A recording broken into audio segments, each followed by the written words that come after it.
Olá, tudo bem? Direto dos estúdios da B3, eu sou Carlos Sambrana e converso com Rodrigo Galindo, CEO da Kroton, sobre o crescimento orgânico da empresa. Galindo, a gente conversou já no primeiro bloco sobre a negação da fusão com a Estácio, e você falou, bom, não tem fusão, vamos crescer com as nossas próprias pernas e vamos caminhar sozinho aí nesse mercado. Mas eu gostaria de fazer uma pergunta para você que é a seguinte: antes da fusão ser negada, o valor de mercado da Kroton chegou a 34,7 bilhões de reais. Ontem fechou cotado o valor de mercado a 16,6 bilhões de reais. Como fazer o investidor voltar a acreditar na empresa? Por que dessa queda no valor de mercado da empresa? Olha, a gente não leva em conta o valor de mercado da empresa como principal atributo de geração de valor futuro da empresa, né? Acho que tem fatores que a gente não controla no mercado de capitais, como, por exemplo, o fluxo de capitais. Se o fluxo de capitais está invertido, é muito provável que a sua ação caia, independentemente dos fundamentos dela continuarem intactos. E é o que acontece na companhia.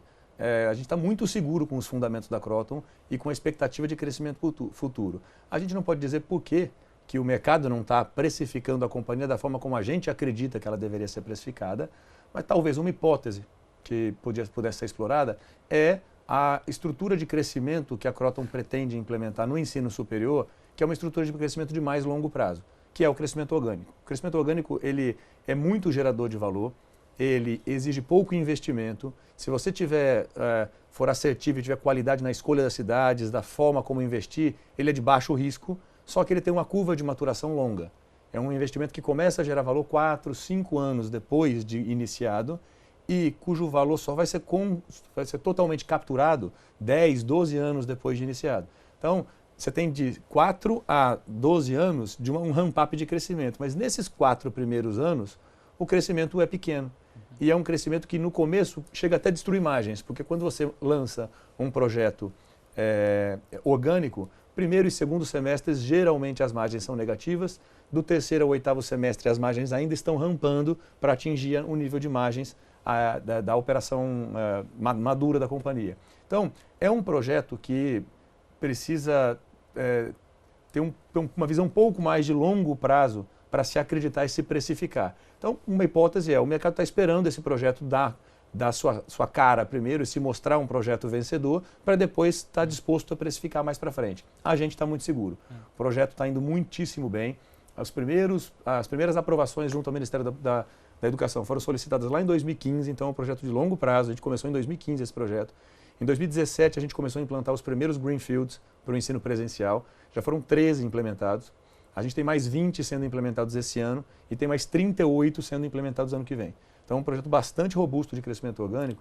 E, Sambrano, o mais bacana é o seguinte: a gente está levando educação de qualidade, na sua grande maioria, para praças ou para cidades onde não há essa oferta. Que cidades? Então você tem cidades do Nordeste, cidades do Norte do país, cidades de médio porte, cidades de interior, do Centro-Oeste, que ou não têm ensino superior, ou têm ensino superior com outro portfólio, com um portfólio mais básico, com cursos de administração, contábeis, mas não tem cursos como direito, como enfermagem, como as engenharias, e a gente está chegando com esse portfólio mais diferenciado para essas cidades. Então, a gente está garantindo que esse público dessas cidades também tenha acesso à educação de qualidade nesses cursos. Só para ter uma ideia, quantos campos hoje a Kroton tem? A gente, até 2017 eram 128 campi, hoje a gente já está com 141, que são os 13 campi implantados, mais 20 campi sendo implantados agora nesse semestre, então 161, devemos ter mais 38 ano que vem. Então vai ser um crescimento de 62% na quantidade de campi em 2 anos e meio. Então é um crescimento bastante acentuado. Isso em ensino presencial? Isso só no ensino presencial. Espaço físico, universidades instaladas em outras cidades. Exatamente. Qual o perfil dessas cidades que vocês estão instalando? Quantos habitantes?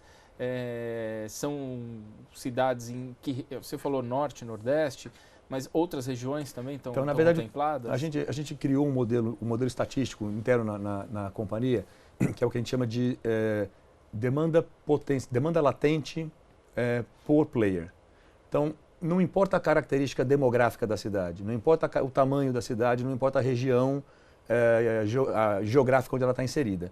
a gente consegue analisar toda a demanda recorrente de educação básica que se forma todos os anos e, portanto, é uma demanda potencial para o ensino superior, e consegue analisar na cidade toda a demanda reprimida de alunos com idade escolar e que não estão, já têm o diploma de ensino médio e não têm o diploma de ensino superior. Aí a gente checa com disponibilidade de renda para arcar com as suas mensalidades escolares, e a gente tem então a demanda e analisa a quantidade de competidores naquela cidade. E isso gera um ranking de cidades mais propensas ou mais adequadas para se implantar um campus. Isso pode ser uma capital de um estado do Nordeste ou pode ser uma cidade de 180 mil habitantes no interior do estado de São Paulo. Tá? No geral, existem mais cidades do Norte, Nordeste e Centro-Oeste, mas nós não escolhemos as regiões geográficas. Nós escolhemos as premissas, criamos um modelo bastante robusto e esse modelo é que nos indica quais as cidades que a gente deve implementar operações. E quanto vocês estão investindo nesse crescimento orgânico? Olha, o valor total de investimento para os próximos 5 anos é de 650 milhões de reais e ele deve gerar, junto com o projeto de implantação dos novos polos, deve gerar R$1 bilhão de EBITDA até 2026. Quantos alunos novos serão agregados aí? Em torno de 650 mil alunos novos. Então a gente vai... 650 mil Exatamente. alunos novos, isso até que ano? Entre presencial e ensino à distância, até 2027. E não ensino à distância, como é que vocês estão posicionados? No ensino à distância, a gente tem hoje a autorização para crescer 300 polos ao ano, dentro do marco regulatório novo do ensino à distância, e a gente está implantando 300 polos ao ano. A grande diferença é que a gente construiu uma rede de parceiros muito forte no Brasil. Uma coisa é ter a autorização para implementar um polo. A outra coisa é ter todos os atributos que garantem que o ensino à distância vai ser bem entregue e uma rede de polos robusta para distribuir bem esses produtos. A gente tem ambas as coisas. A gente tem tanto um produto muito robusto, a gente trabalha desde a Unopar, que a gente tem e vai bem aperfeiçoando o produto de educação básica, quanto uma rede de polos que hoje é uma rede bastante sofisticada. A gente ajuda o polo a entender os seus indicadores financeiros, operacionais, comerciais e acadêmicos. A gente tem ferramentas de gestão para esse polo, a gente qualifica o dono do polo, o gestor do polo, a equipe comercial, a equipe acadêmica, a equipe administrativa. Tudo isso dá robustez ao processo de expansão da educação básica. Quantas pessoas hoje são atendidas pela educação à distância de vocês? Hoje, em torno de 580 mil alunos estão na educação à distância. E a diferença para os 997, então uns 450 mil alunos mais ou menos, na educação presencial, na graduação presencial. E esses alunos, eles estão em que regiões? Por que eles buscam a educação à distância? Olha, Sandra, a gente tem pesquisas que mostram que basicamente tem 2 grandes atributos que levam o aluno a buscar a educação básica. O primeiro a educação à distância. O primeiro, flexibilidade. 82% dos nossos alunos trabalham. Então, para eles fica mais fácil você precisar ir pelo menos uma só vez, em alguns casos 2 ou 3 vezes na semana na faculdade e fazer todo o restante do conteúdo no teu tempo. E o segundo atributo é o preço. As mensalidades da educação básica são mais baixas do que no ensino presencial, porque os custos são mais baixos também. Então, a gente consegue precificar, entregando margens adequadas, a gente consegue precificar com valores mais baixos, o que traz um público que não poderia pagar, por exemplo, R$800 para um curso de administração presencial, mas consegue pagar R$300 para um curso de administração à distância. Então, também tem um caráter social. E a qualidade dos produtos à distância é excepcional, excepcional. Acho que a gente investe 70 milhões de reais ao ano em produção de conteúdo, exatamente para garantir que as experiências do aluno, sejam no presencial ou no ensino à distância, sejam tão boas quanto. Então, a gente ainda tem uma carga de preconceito em relação ao ensino à distância, mas a cada ano, eu trabalho há 28 anos em educação, e eu fui vivenciando todo o preconceito que a iniciativa privada em educação tinha, e a gente foi rompendo esse preconceito. Estou há 9 anos trabalhando com educação à distância, e mudou bastante a perspectiva do que era educação à distância há 9, 10 anos atrás com o que é hoje. Muito menos, a carga de preconceito muito mais baixa. Por quê? Porque os alunos estão se formando, indo ao mercado de trabalho e entregando profissionais de qualidade. Então, não tem... O tempo é o melhor agente para romper preconceito. Vocês filmam todas as aulas, é isso? Olha, nosso modelo de negócio, nosso produto principal é o telepresencial. E basicamente o aluno vai no polo de ensino à distância, que é uma estrutura física que funciona na cidade, e assiste 20% do conteúdo, ele assiste um professor ao vivo, que está no estúdio, em um dos nossos 60 estúdios espalhados pelo Brasil, e ele assiste uma aula que é teletransmitida para o satélite ao vivo, e ele pode interagir com esse professor ao vivo. Todo o restante do conteúdo está dentro dos ambientes virtuais de aprendizagem. Então, quanto mais é a necessidade de presencialidade do curso, mais vezes ele vai ao polo. Então, por exemplo, num curso de engenharia à distância, o aluno vai 3 vezes na semana ao polo, na média. Então, na verdade, ele não é especificamente um curso à distância, ele é um curso híbrido, ele é um curso blended. É um curso que todos os componentes que precisam ser dados de forma presencial são dados de forma presencial. Aqueles componentes curriculares que podem ser dados de forma à distância são dados de forma à distância.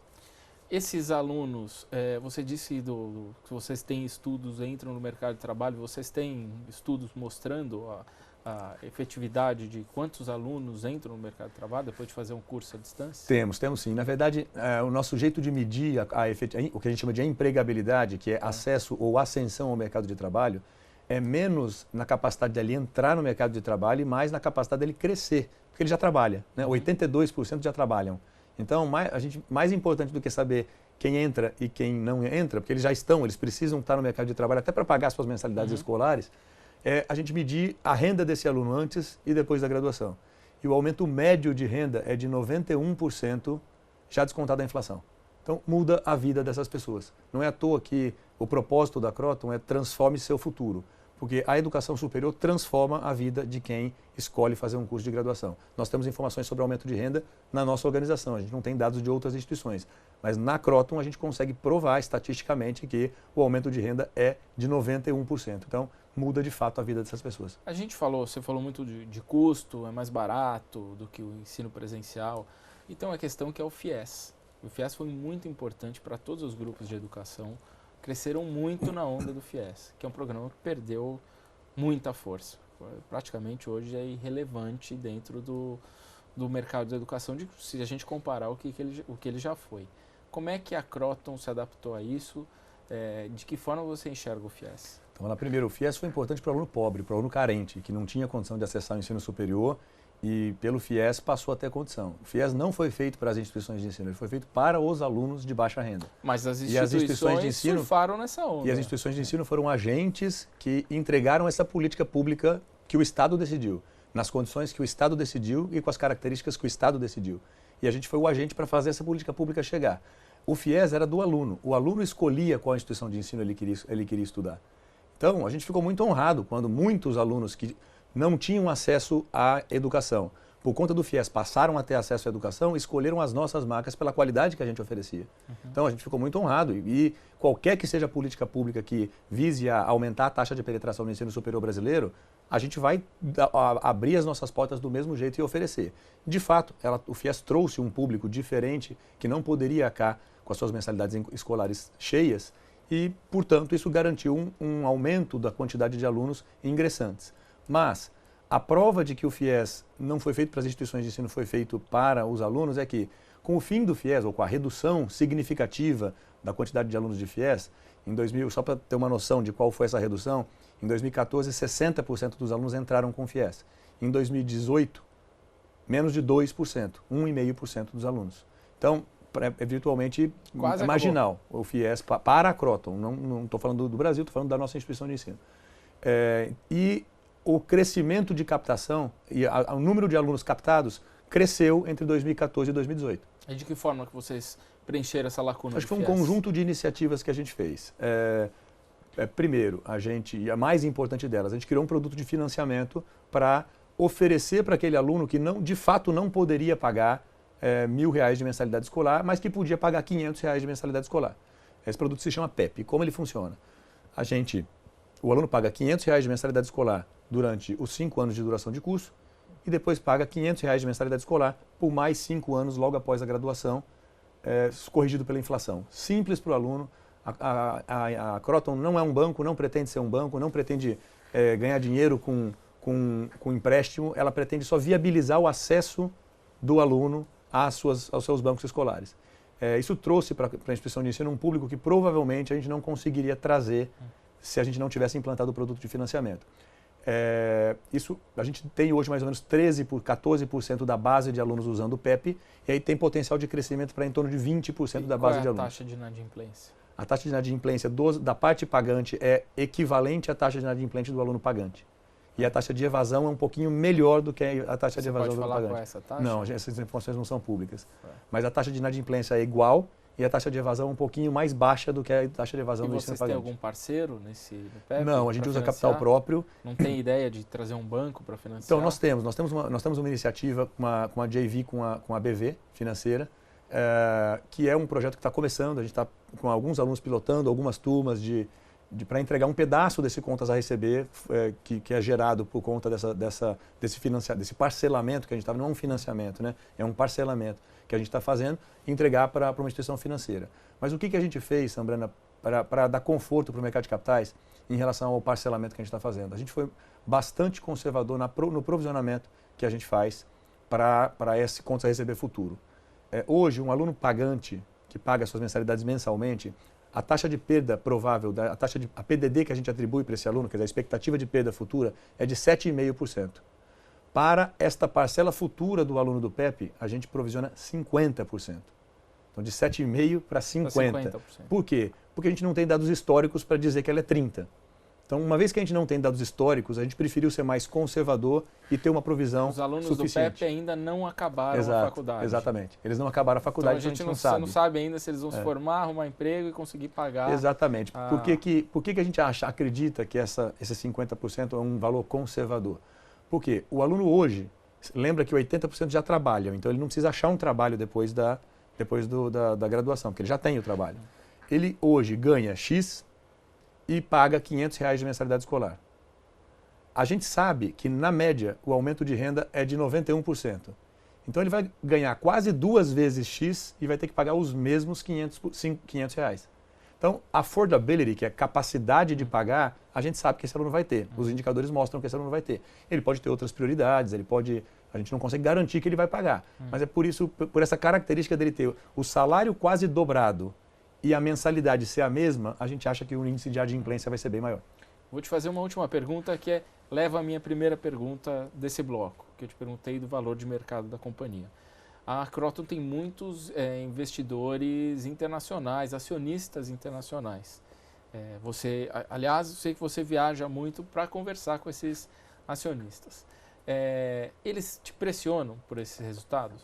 Olha, Sabrina, não, e não acho que um CEO deveria se sentir pressionado especificamente por aumentar o preço da ação. O preço da ação é muito imediatista. E acho que qualquer decisão que você tome pensando no curtíssimo prazo, muito provavelmente não vai ser a melhor decisão para a companhia. Acho que a gente toma decisões na companhia focados na geração de valor de longo prazo. E boa parte da base acionária da companhia continua aqui. É a mesma base acionária há 5, 7 anos. Porque são acionistas de mais longo prazo. Tem um acionista que tem mais um perfil de trader, não tem jeito. Então você tem que ter esse mix dentro até porque senão sua ação não tem liquidez. Mas esse acionista de longo prazo está muito confortável quando a gente apresenta todos os planos de crescimento da companhia. Quando a gente mostra os indicadores de qualidade subindo, é muito interessante. Os investidores estrangeiros, principalmente os de longo prazo, eles são muito preocupados com atributos de qualidade. Olha, eu quero entender qual a sua estratégia para aumentar o ENAD, para aumentar o IGC, a sua estratégia para fortalecer suas marcas, porque eles são investidores de longo prazo e eles sabem que o preço da ação é uma consequência de você ter marcas fortes, uma estrutura bem distribuída, canais de distribuição adequados, ter qualidade acadêmica, uma experiência para o aluno que seja excepcional e a partir daí o resultado vai vir e a partir daí o preço da ação é consequência. Então, até hoje a gente não recebeu nunca pressão, a gente recebe, óbvio, perguntas, questionamentos de por que a ação está performando bem ou mal, mas nunca pressão para tomar a decisão. E também não cederia à pressão. Acho que a gente tem um mandato do Conselho de Administração para, junto com o Conselho, definir as estratégias que são as melhores estratégias para a organização. E a gente sempre toma as decisões pensando no longo prazo. Todas as decisões da companhia são pensando na geração de valor de longo prazo.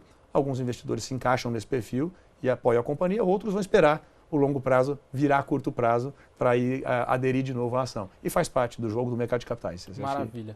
E no próximo bloco a gente vai falar de estratégia de longo prazo que inclui inovação e startups. Muito obrigado, Galindo. No próximo bloco conversaremos sobre inovação.